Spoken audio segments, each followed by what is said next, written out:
In this video, I'll show you how to turn off Google Voice Typing and switch to the normal keyboard app on Android. When I open an app to use the keyboard, I see Google Voice Typing instead. When I say something like, "Hey, message this guy," voice typing works, but I want to use the regular keyboard. So here's how to disable it. Go to Settings and look for Additional Settings. Select Language and Input.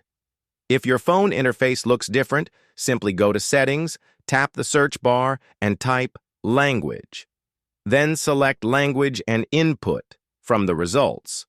The current keyboard shows as Google Voice Typing. Just change this to Gboard, which is the default Android keyboard.